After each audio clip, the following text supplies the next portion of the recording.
आणि कशा व्हायला पाहिजे ते केला.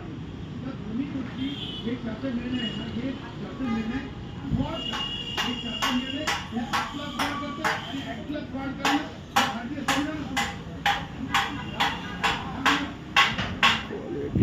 क्वांटिटी अधिकाऱ्यांवर वेगवेगळ्या माध्यमातून होणार ना, कारण आपण बघितलेलं आहे आणि त्या आधारे हे प्रमाणपत्र झालं. आणि तुम्हाला सांगतो आज म्हणजे ऑन एअर सांगतो की शासनाला हे परवडणार नाही. आणि तुम्हाला सांगतो याची गंभीर दखल जे राष्ट्रीय संघाला सुद्धा घेतली पाहिजे ही मी विनंती करतो सर्व प्रमुखांना. कारण त्याचं म्हणजे भारतीय जनता पक्षाला नाही करणार मी जास्त विनंती राष्ट्रीय सरकारला. कारण लक्षात ठेवा मला सांगा बी जाऊन टाकायचं का आपण ग्रामपंचायतीत ओबीसी दिसणारच नाही आणि जर दिसू शकतात म्हणणार असेल तर मला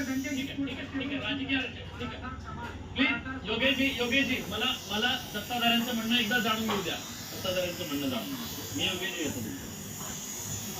तुम्ही सांगत होता विनोदजी, तुमचा पक्ष तुम्ही सरकार म्हणून सांगत होता ओबीसींना धक्का न लावता आम्ही आरक्षण देणार. आता तुम्ही सांगताय की आम्ही आरक्षण दिलेलं आहे. ते ओबीसीतून मागत होते, तुम्ही म्हणता आम्ही दिलेला आहे. दोन्हीपैकी एक गोष्ट झालेली आहे. एक तर ओबीसीला धक्का लागलेला असेल किंवा त्यांना ओबीसीतून आरक्षण मिळालेलं किंवा ओबीसीतून आरक्षण मिळालेलं असेल मग धक्का लागलेला. दोन्हीपैकी एक झालेला असू शकतो.